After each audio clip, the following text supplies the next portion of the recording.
ومن سيئات أعمالنا من يهده الله فلا مضل له ومن يضلل فلا هادي له أشهد أن لا إله إلا الله وحده لا شريك له وأشهد أن محمدا عبده ورسوله اللهم صل وسلم على رسولك وحبيبك محمد بن عبد الله وعلى آله وصحبه ومن اتبعه وجاهد في سبيله إلى يوم الدين أما بعد. Bapak-bapak, ibu yang berbahagia, keluarga besar Masjid Al-Tabirin, jamaah Masjid Al-Tabirin yang saya hormati. Pertama-tama kita panjatkan puji dan syukur kehadiran Allah. Alhamdulillah, di kesempatan maghrib kali ini kita semua dalam keadaan sehat. Insya Allah bukan hanya sehat jasmani, semoga kita sehat rohani. Setelah bersyukur kepada Allah, salawat dan salam semoga tercurah kepada Nabi kita Muhammad sallallahu alaihi wasallam sebagai uswah hasanah kita, teladan kita yang direkomendasikan oleh Al-Quran. Al-Quran memberikan rekomendasi bahwa beliau sebagai teladan yang baik. Setelah bersyukur kemudian salawat dan salam, maka pada kesempatan ini kita lanjutkan untuk taklim kita. Di kesempatan yang lalu kita masih membahas bab yang terkait dengan ibadah sholat. Sekarang masih kita lanjutkan terkait dengan pernik-pernik sholat. Dan mohon maaf, kitabnya masih ganti-ganti, jadi sesuai dengan babnya, tidak nyawiji apa istilahnya, tidak satu buku. Karena memang ini tidak kita urutkan dengan pertimbangan supaya lebih cepat. Karena kalau diurutkan itu biasanya lebih lama, sehingga lebih kepada pengambilan beberapa topik-topik atau tema-tema yang di situ merupakan perkara sehari-hari atau perkara enteng-entengan. Seperti yang sudah sering kita sampaikan bahwa untuk saya pribadi kajian cenderung kepada topik tema yang enteng-entengan. Setiap guru ngaji punya spesialisasinya sendiri. Ada yang spesialis enteng-entengan, ada yang spesialis kenegaraan. Dari ceramah yang dibahas tentang masalah negara. Ada yang spesialis menetapkan hati, bisa merujuk sehingga kepenatan kerja di rumah, kepenatan urusan keseharian itu bisa menjadi terhibur ketika mendengarkan guru ngaji. Ada lagi spesialis yang lain. Ada yang spesialis Quran, tafsir Al-Quran. Di sini ada tafsir Quran. Belum. Sudah ada. Belum. Ya. Saya pernah kita sering katanya ada ngaji Quran di sini. Dan itu memang butuh orang yang memang spesialis di situ. Kalau saya yang entengan. Nah, sampai kita mengenal satu perkara yang kita bukan bidangnya, bukan kemampuannya. Dan sabda Nabi yang masyhur, "Idza usida al-amru ila ghairi ahlihi famtawis sa." Ketika Bila suatu urusan diserahkan kepada yang bukan ahlinya, maka tunggulah kehancurannya. Segala suatu urusan diserahkan kepada yang bukan ahlinya, maka tunggulah kehancurannya. Maka kalau ahlinya yang enteng-entengan, maka cocoknya yang enteng-entengan. Baik, kita akan lanjutkan. Ini ada masih terkait dengan bab sholat, ada beberapa bab di sini. Kita cuplik sekilas saja ini untuk bab tahiyatul masjid, bab yang terkait dengan sholat tahiyatul masjid. Dari Abu Qatadah Al-Haris bin Rabi'i Al-Ansari, semoga Allah meridainya. Qala Rasulullah sallallahu alaihi wasallam, Rasul sallallahu alaihi wasallam bersabda, "Idza dakhala ahadukumul masjida fala yajlis hatta yusalliya rak'atain." Apabila kalian masuk masjid, maka jangan duduk sampai salat 2 rakaat. Ini prinsip tahiyatul masjid. Prinsipnya adalah tidak duduk sebelum sholat 2 rakaat. Jadi makruh duduk ketika kita masuk masjid sementara kita belum sholat 2 rakaat. Kapan ini? Kapan saja selagi kita masuk masjid. Itu sunnah sholat 2 rakaat. Makruh kalau duduk sebelum sholat 2 rakaat. Maka boleh bagi kita ketika di jalan penat lalu mampir masjid karena ngantuk, wudhu dulu sholat 2 rakaat lalu baru rekat. Kenapa? Karena mampirnya di masjid. Sunnahnya sholat 2 rakaat sebelum duduk. Itulah pula kenapa ketika kumandang adzan, para jemaah ketika datang tidak duduk, tetapi berdiri menunggu adzan. Kenapa tidak duduk saja lalu nanti sholat 2 rakaat? Karena ada dalil ini. Dalilnya apa tadi? Tidak boleh duduk sampai sholat 2 rakaat. Sementara kalau kita mau sholat 2 rakaat, kita kehilangan satu sunnah mendengarkan adzan. Maka biar dapat sunnah keduanya, dengarkan adzan dulu, tapi tidak duduk. Karena kalau mendengarkan adzan sambil duduk, maka berarti satu sunnah hilang. Apa itu? Sunnah sholat 2 rakaat sebelum duduk.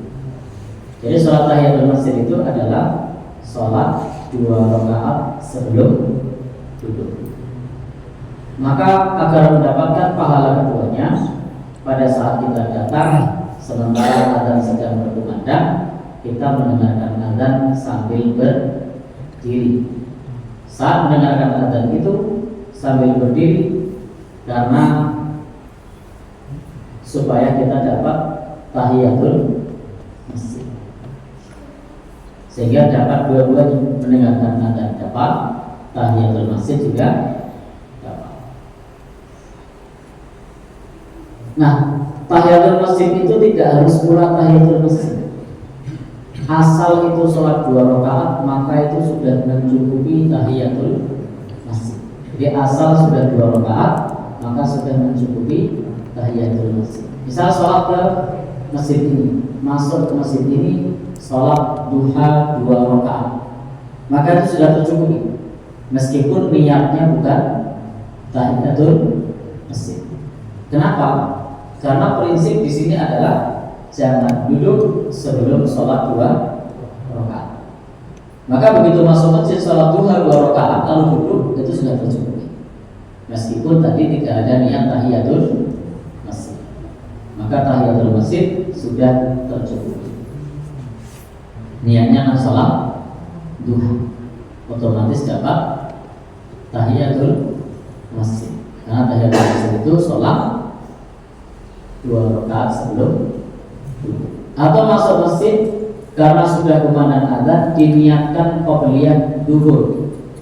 Sudah cukup apa belum? Sudah. Karena qobliyah duhur juga 2 rakaat. Atau masuk masjid diniatkan sholat setelah wudhu. Karena di antara sunnah itu adalah sholat 2 rakaat setelah berwudhu. Sudah mencukupi tahiyatul masjid? Sudah, karena 2 rakaat. Baik, jadi di sini jelas sekali bahwa pada saat itu Rasul Shallallahu Alaihi Wasallam mengajarkan untuk sholat 2 rakaat sebelum wudhu. Dan para ulama juga menjelaskan kedudukannya ini sholat 2 rakaat itu sebelum duduk bukan hanya sunnah muakkadah, bahkan lebih dari sunnah muakkadah.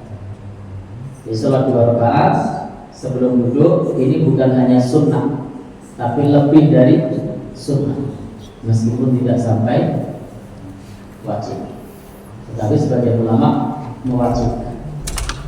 Dalilnya apa yang mewajibkan? Pada saat Nabi Shallallahu Alaihi Wasallam sedang berkhutbah, ketika beliau sedang khotib, tiba-tiba ada yang datang, kemudian langsung duduk. Lalu Nabi mengatakan sholaita, sudah sholat. Ini sebagai bentuk pendidikan. Maka orang itu mengatakan belum, sholatlah 2 rakaat. Dan di sini para ulama menjelaskan bahwa hampir-hampir wajib. Bahkan ulama Zahiri, ulama mazhab Zahiri mengatakan masyru'iyatul tahiyatul masjid, disyariatkannya tahiyatul masjid ketika memasukinya, wadah ila wujubiha, berpendapat hukumnya wajib. Siapa yang berpendapat wajib? Ulama mazhab Zahiri. Jadi antara mazhab itu ada namanya mazhab Zahiri. Sudah pernah dengar? Baik. Mazhab Zahiri itu mazhab yang berpegang kepada zahir teks, zahir hadis. Jadi mengamalkan sesuatu sesuai teks zahir hadisnya. Itu namanya mazhab Zahiri. Maka mazhab Zahiri berpendapat sholat tahiyatul masjid hukumnya wajib. Dan mazhab Zahiri juga mengatakan untuk memang mazhab ini cukup berat. Mazhab Zahiri juga berpendapat sholat berjamaah di masjid itu bagi laki-laki syarat sahnya sholat. Mazhab Zahiri bukan kita. Jadi mazhab Zahiri berpendapat bahwa sholat berjamaah bagi laki-laki itu syarat sahnya sholat. Jadi kalau laki-laki tidak berjamaah, sholatnya tidak sah. Mazhab Zahiri. Tetapi memang di satu sisi ada kesulitan, di sisi lain mazhab Zahiri ini ada kemudahan.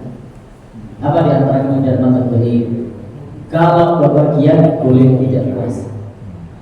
Karena pamangka minkum maridun aw ala safari fa'iddatun min ayyamin ukhra. Justru kalau bepergian puasanya diganti di hari yang lain. Ada dalam Al-Quran disebutkan barang siapa di antara kalian sakit atau bepergian, maka diganti pada hari yang lain. Maka kalau sudah bepergian lebih dari 1 farsah, maka diganti di hari yang lain. 1 farsah itu kan lebih 5 kilo. Jadi kalau bepergian lebih dari 1 farsah, diganti di hari yang lain. Kalau yang kerja di ngelaku bisa diganti terus. Baik. Yaitu mazhab Zahiri. Baik, kita lanjutkan. Jadi mazhab Zahiri berpendapat sholat tahiyatul masjid hukumnya wajib. Insyaallah yang kuat adalah pendapat jumhur. Wal jumhur dhahabu ila istihbabiha.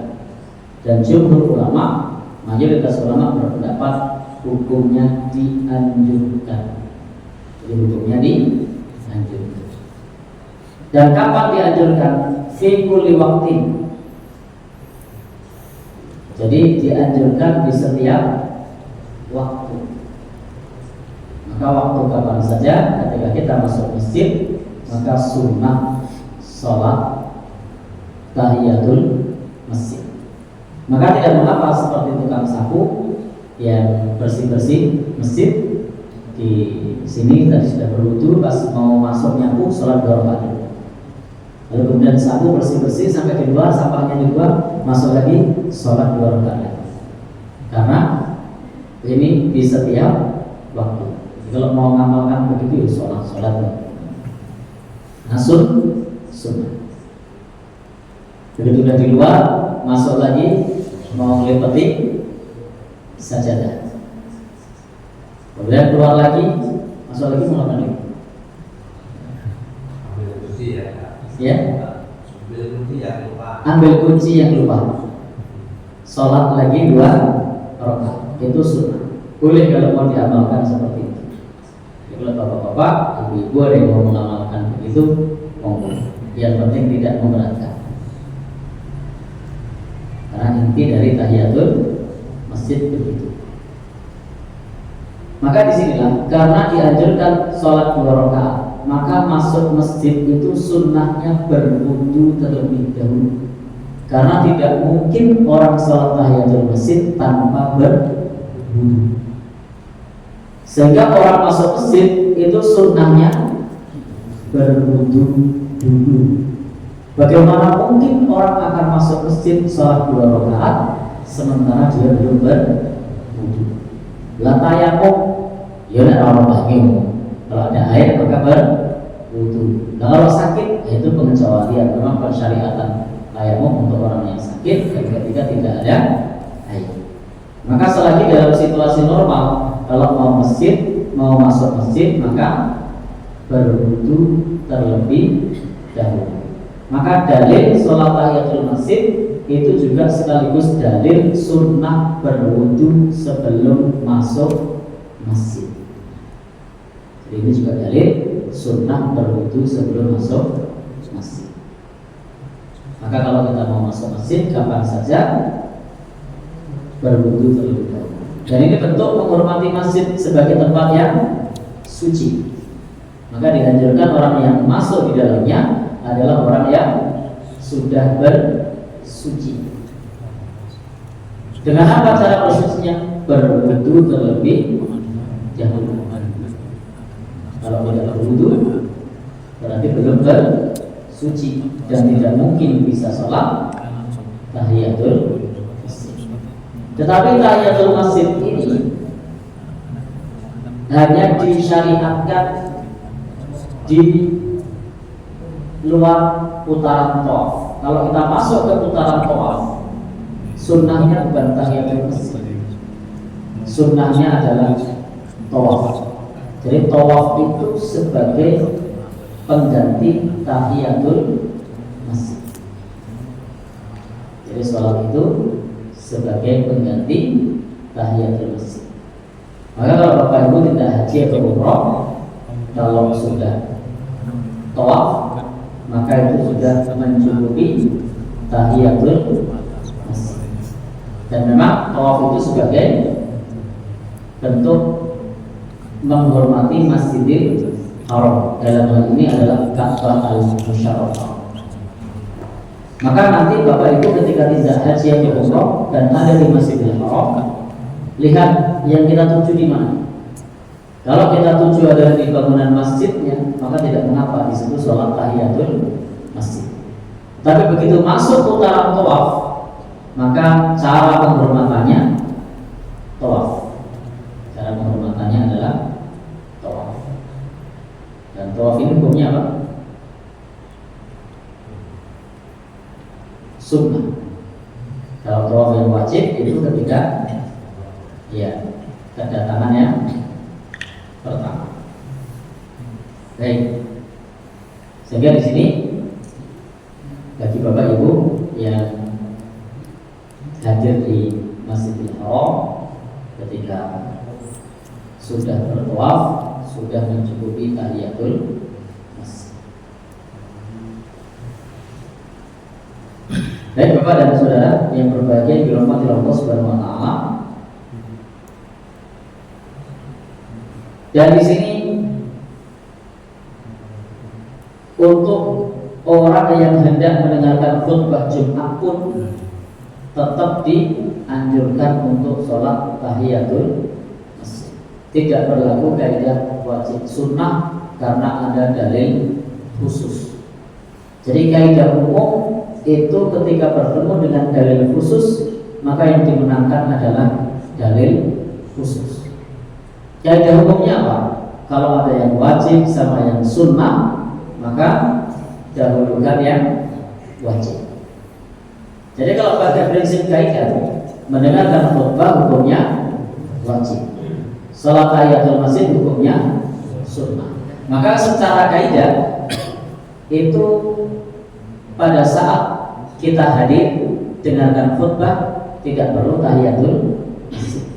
Tapi karena adanya kaidah ini, kaidah umum ini, sesuatu yang sifatnya untuk umum, sementara dalam tahiyatul masjid ini ada dalil khusus, maka kaidah ini tidak berlaku. Jadi kaidah ini tidak berlaku. Kaidah wajib sunnah. Kenapa tidak berlaku? Karena ada dalil khusus ketika ada orang yang hendak duduk, Nabi perintahkan untuk sholat 2 rakaat. Padahal saat itu Nabi sedang berkhutbah. Maka dalam kasus sholat Jumat, sholat tahiyatul masjid yang sunnah itu bisa dikerjakan bersamaan dengan mendengarkan khutbah yang wajib. Artinya apa? Dipercepat. Bersamaan dengan berlangsungnya khutbah Jumat yang kita mendengarkannya wajib, itu bisa berlangsung sholat tahiyatul masjid yang statusnya sunnah. Kalau begitu beda dengan kaidah, tidak masalah karena adanya dalil khusus. Jadi kaidah umum itu dikalahkan oleh dalil khusus. Baik, Bapak Ibu yang berbahagia di rumah Allah Subhanahu wa taala. Misalnya contoh saja, misalnya di satu kantor ada tulisan staf boleh, selain staf dilarang masuk. Tapi ada kaidah khusus, investor boleh masuk kan?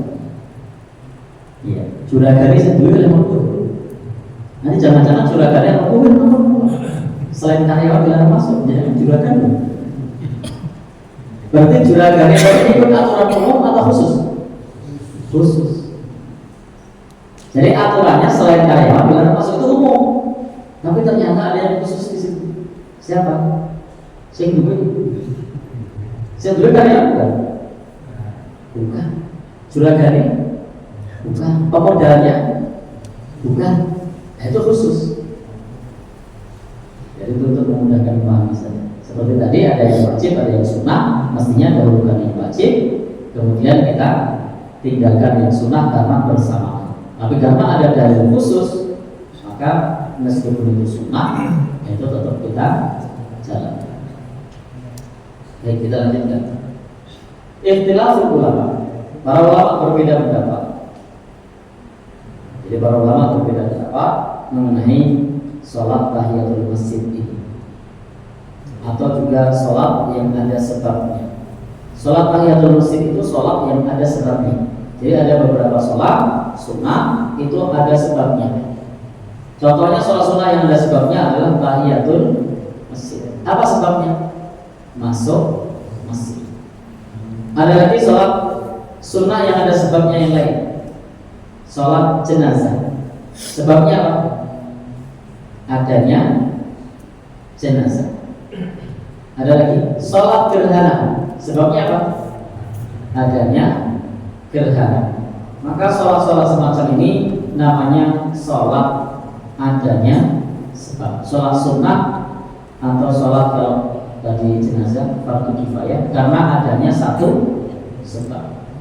Maka sholat sunnah yang kesunahannya itu dikarenakan satu sebab, itu tidak ada waktu terlarang. Jadi tidak ada waktu terlarang.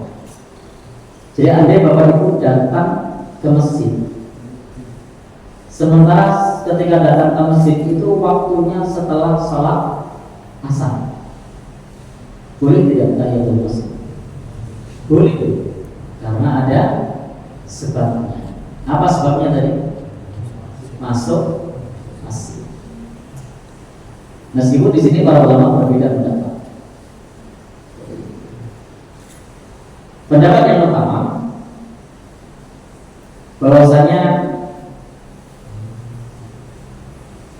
sholat pada waktu-waktu terlarang itu tetap terlarang. Ini pendapat yang pertama. Jadi memang tadi kita sampaikan ulama berbeda pendapat.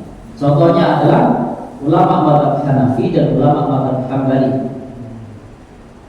menyebutkan ilal man'i min dzalika, bahwasanya tetap dilarang sholat yang ada sebabnya, berdasarkan kepada hadis yang melarang sholat pada waktu-waktu yang terlarang.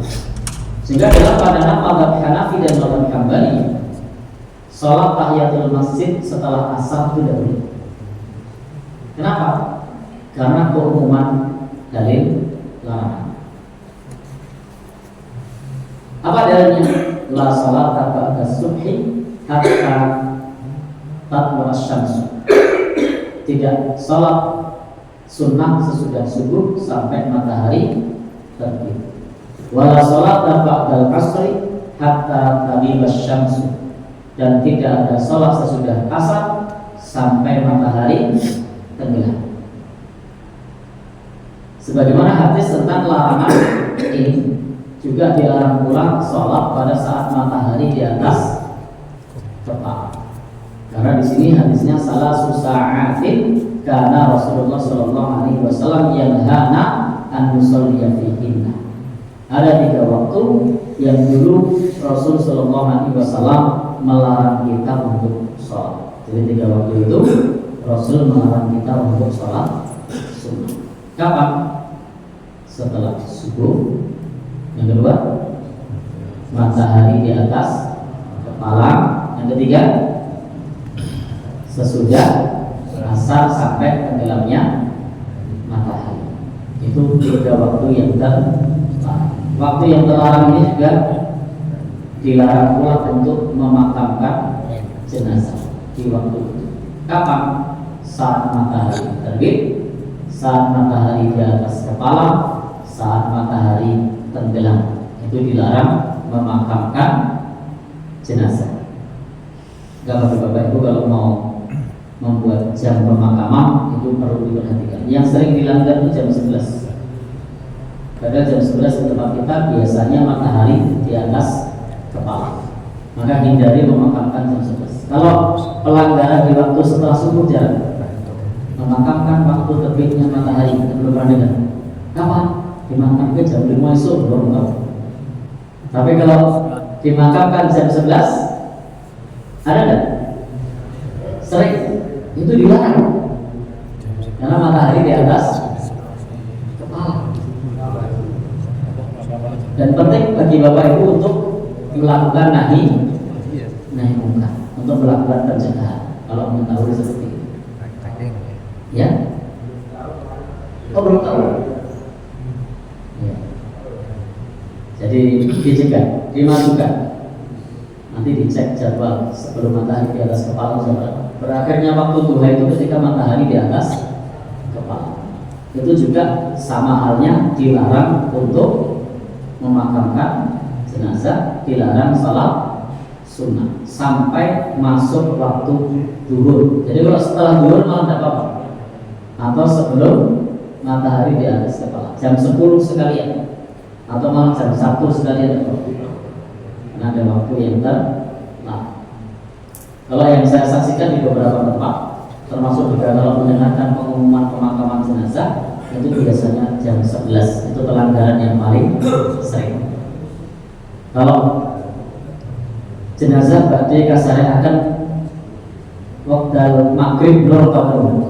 Karena kalau maghrib itu juga pelanggaran, kecuali kalau sesudah maghrib itu tidak apa. Tapi pas maghrib itu pelanggaran, tidak boleh. Tapi belum ada kan? Dan insya Allah belum ada ya pelanggaran maghrib. Ada tak? Tidak ada. Setelah subuh? Tidak ada. Jam 11? Ada. 11 siang. Karena kami belum tahu waktu itu pemakaman di saya Ramadhan itu keadaannya malam hujan lebat terus pagi mendung-mendung itu dan ngambil keadaan dia.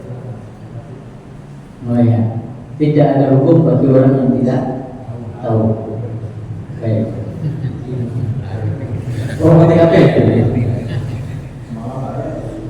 ya? 11 malam atau 11 siang?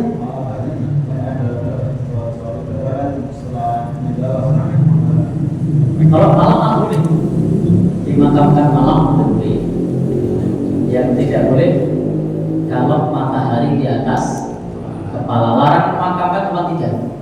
Terbit di atas kepala, tenggelam. Yang lain boleh. Baik. Itu jam 11 malam. Oh siang. Terus ini kan mendung terus malamnya hujan lebat. Oh gitu. Iya.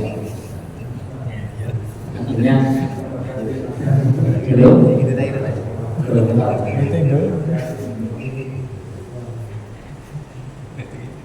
Dan apa penting bagi kita sebelum menentukan jam, khususnya yang 11 siang, itu perlu berhati-hati. Dicek saja jam 11 itu matahari di atas kepala atau belum. Karena memang itu juga sifatnya maju mundur. Kalau untuk saat ini jam 11 sudah di atas kepala. Kalau sekarang. Tapi nanti pada saat tertentu itu 11 seperempat itu baru di atas kepala. Jadi apa? Waktunya maju mundur. Terus sebagai bentuk hati-hati. Hindari jam 11. Kecuali sudah memastikan jam 11 belum. Nanti di atas kepala jam 11 lewat 12 menit misalnya. Berarti masih aman. 12 menit cukup tidak? Atau 11 seperempat berarti masih aman. Masih ada waktu 15 menit. Baik. Hanya Ustaz, langsung ke Tahiyatul Masjid. Kemarin pernah mendengar dari Ustaz mereka mengatakan bila Tahiyatul Masjid itu hanya dilakukan di tempat atau di masjid-masjid yang digunakan untuk sholat 5 waktu. Ada contoh masjid yang tidak digunakan untuk sholat 5 waktu seperti misalnya di sekolah.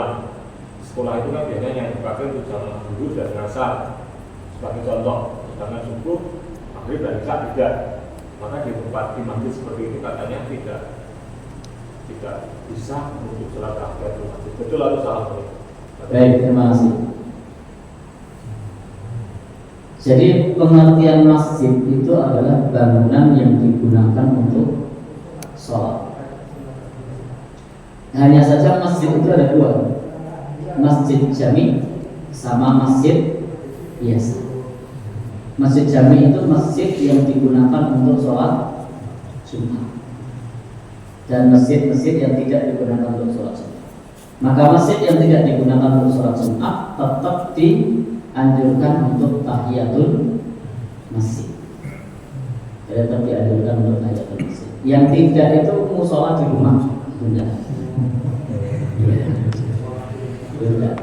Selama di situ ada kumandang adzan, selama di situ ada kumandang adzan, maka itu masih masuk kategori masjid dan kita dianjurkan sholat tahiyatul masjid. Nah, musola nang omah biasanya nang kanan,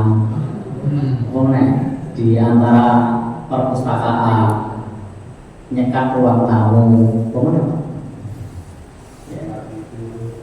dulu kamar anaknya yang sekarang lagi kuliah di luar kota, nah itu tidak, karena itu memang statusnya adalah bukan sebagai tempat khusus untuk mengundang orang-orang datang sholat berjamaah.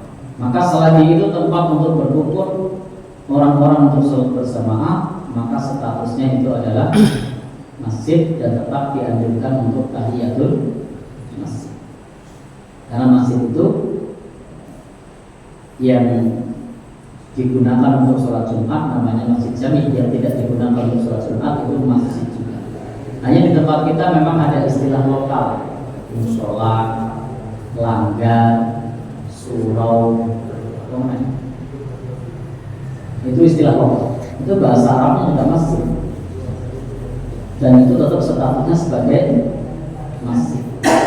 Cuma tempat kita kan kadang kalau disebut musola, bukan masjid. Disebut langgar, bukan masjid. Disebut surau, bukan masjid. Padahal surau, musola, langgar itu bahasa lokal saja. Karena kalau dikembalikan kepada bahasa asli, tempat untuk berkumpul orang sholat itu namanya masjid. Baik, kita lanjutkan ikhtilaf ulama tadi. Wa dhahaba Imam Syafi'i, dan Imam Asy-Syafi'i berpendapat, wa ta'ifatu minal ulama, dan segolongan dari ulama mengatakan bolehnya sholat tahiyatul masjid bila karohiyah dan tidak makruh. Ini juga salah satu dari riwayat Imam Ahmad, menunjukkan bahwasanya Imam Ahmad punya dua pendapat. Pernah mengatakan tidak boleh dan pernah mengatakan boleh. Dan ulama zaman dulu biasa punya dua kaul, dua pendapat lama, pendapat baru. Ulama zaman ini pun juga kadang ada yang punya pendapat lama, punya pendapat baru. Kenapa itu bisa terjadi? Seiring datangnya ilmu, seiring situasi dan kondisi, seiring situasi dan kondisi. Itu kemudian pendapatnya berubah, dan itu normal ketika pendapat itu berubah karena adanya perubahan situasi, kondisi, dan juga seiring perubahan perkembangan ilmu yang sama. Maka menurut pendapat Imam Asy-Syafi'i dan sebagian ulama menyebutkan bahwa di waktu-waktu yang terlarang tersebut tetap boleh sholat sunnah dan tidak makruh. Ini juga riwayat dari Imam Ahmad, salah satu dari pendapat Imam Ahmad. Dan ikhtawaha Syekhul Islam Ibnu Taimiyah. Syekhul Islam Ibnu Taimiyah juga memilih pendapat ini. Jadi juga memilih pendapat ini.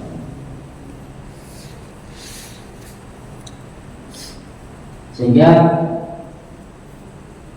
ketika ada sebab, maka sholat itu bisa dikerjakan meskipun di waktu yang terlarang. Contohnya adalah sholat gerhana.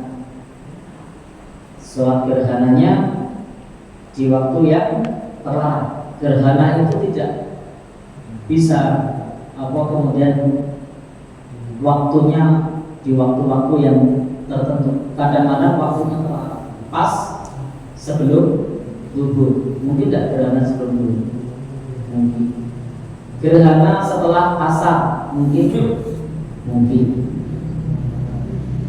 berikut.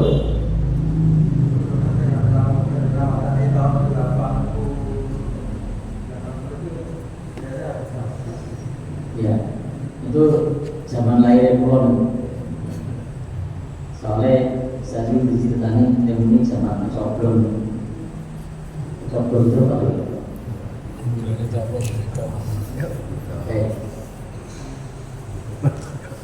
kita lanjutkan. Jadi intinya di situ apa?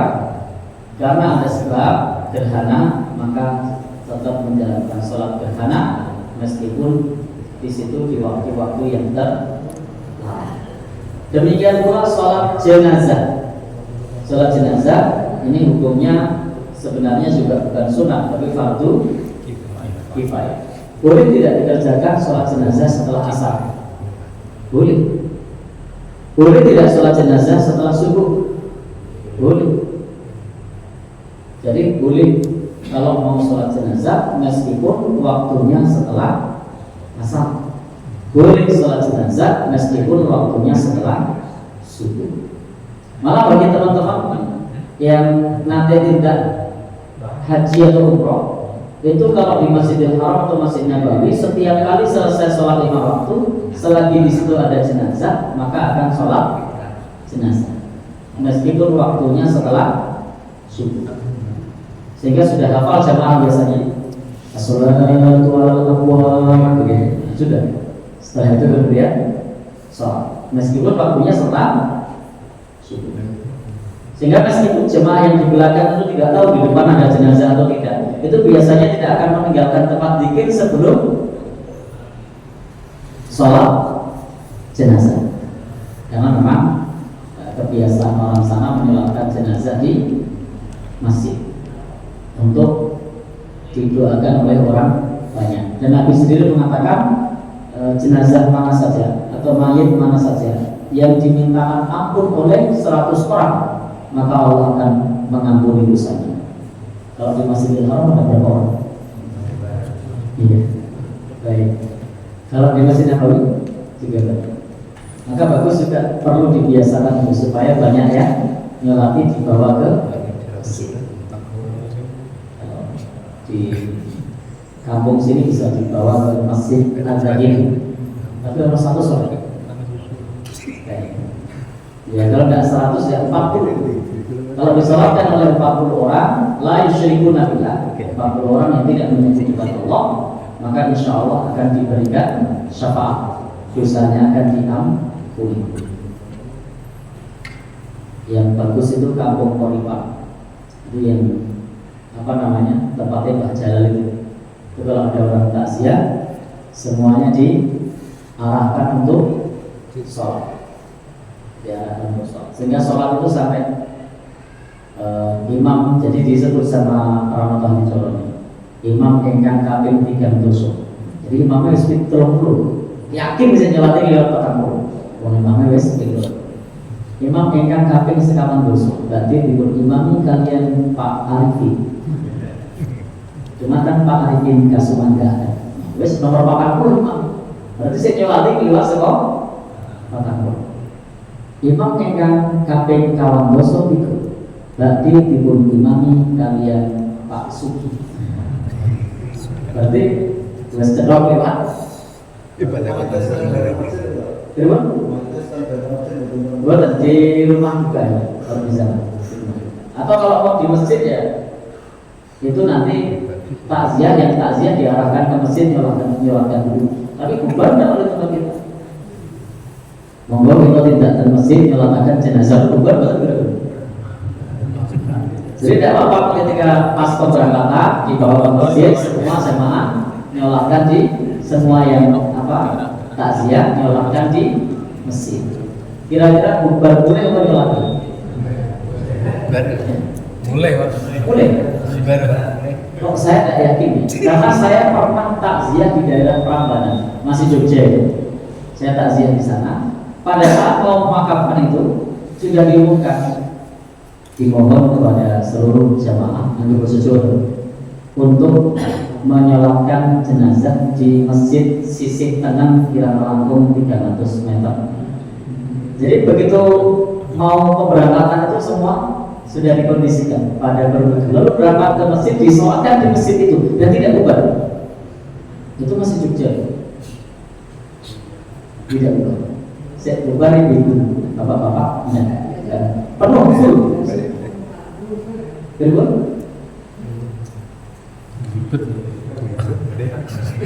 kira-kira kalau di daerah kita bisa tidak? Ya. Parah. 50-50. Ya 50-50 ya masih bagus berarti. Kalau 50-50. Untuk awal mungkin masih canggung ya. Tapi udah terbiasa. Insya Allah yang takziah itu semua akan membiasakan sudah dalam posisi berwudu. Nanti akan menyolatkan jenazah bersama-sama. Tapi untuk yang pertama mungkin canggung, kabur, mungkin 50-50. Itu udah jadi tradisi kan. Atau seperti model di Korimat tadi, begitu ada yang datang, lihat siapa nih yang tokohnya. Oh, Pak Arifin langsung. Imam yang salah jimbun, yang kami kawan tersebut itu, tadi disebut imam kita lihat berapa hari langsung dikondisikan. Monggo silakan menuju ke tempat jenazah diimami Pak Arifin. Terus berikutnya, begitu Pak Sagi di sana ya. Pernah imami nomor berapa jenazah? Itu lekor. Iya. Saya yakin nomornya sudah puluhan itu. Orang hadir di situ sudah hampir dikumpulkan itu nomornya sudah puluhan. Walaupun sebenarnya tidak perlu disebut nomor berapa, tapi menjadi tahu berapa jumlah orang yang meninggal. Baik, kita sehingga sholat jenazah di waktu terlarang itu boleh.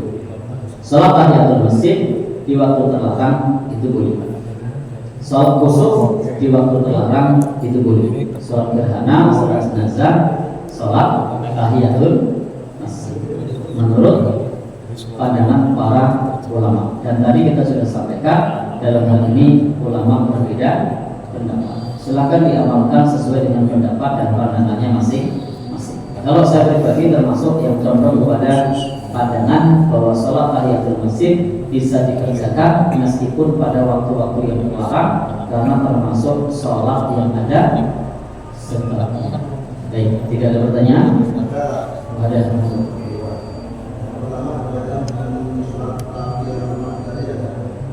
Misal pas hari Jumat itu kita hadir setelah atau pas di rumah ada itu yang paling utama sholat tahiyatul masjid itu atau mendengarkan azan itu.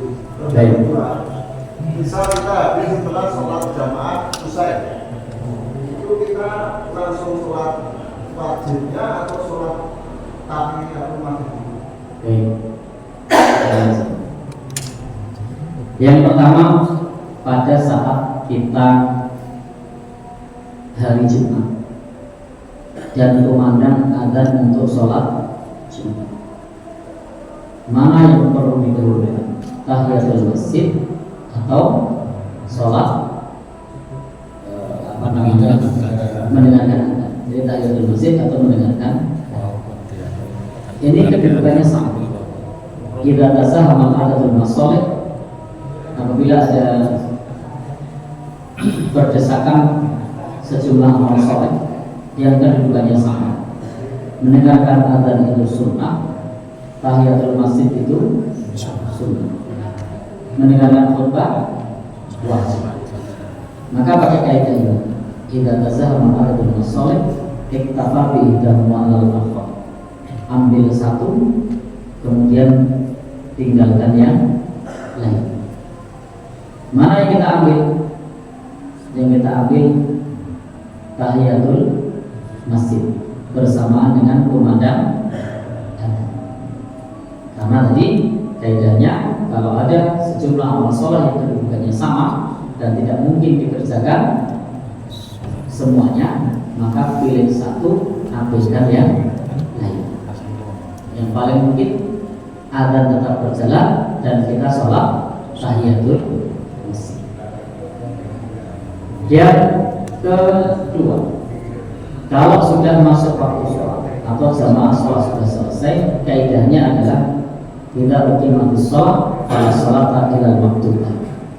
Kalau sholat sudah berkumandang, maka kalau iqamah sudah berkumandang, maka tidak ada sholat kecuali sholat wajib.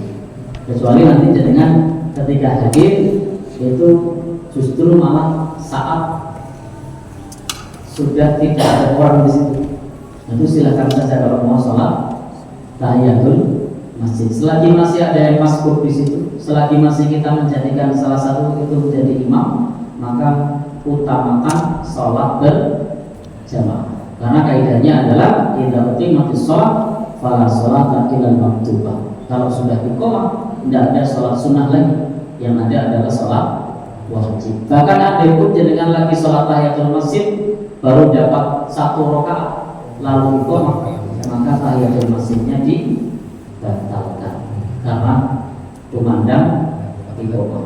Maka selagi di situ ada sholat wajib, masih ada yang menjalankan sholat wajib di situ, maka kita bisa bergabung dan tidak perlu sholat tahiyatul masjid. Tapi ketika masuk masjid, tidak ada yang sholat wajib di situ, silahkan kalau mau sholat tahiyatul masjid. Masih ada tidak biasanya? Kalau sudah selesai semua itu berarti yang pertama tahiyat masjid dulu baru sholat masjid. Ya, dengan catatan kita tidak perlu gabung dulu. Kalau masih ada maka dianjurkan bergabung. Baik, mungkin mesti orang yang beli ada lagi gabung lagi, ada lagi gabung lagi. Kadang-kadang di sini suatu kantor pernah nggak nyambung kan? Oh masih nyambung lagi, oh masih nyambung lagi nyampe sana. Ya, pernah ya? Karena anjurannya ketika ada jamaah kita dianjurkan untuk bergabung dengan jamaah. Kalau ada jamaah kita dianjurkan untuk bergabung dengan jamaah. Baik, demikian cukup. Subhanallahumma wa bihamdika, asyhadu an la ilaha illa anta, astaghfiruka wa atubu ilaik.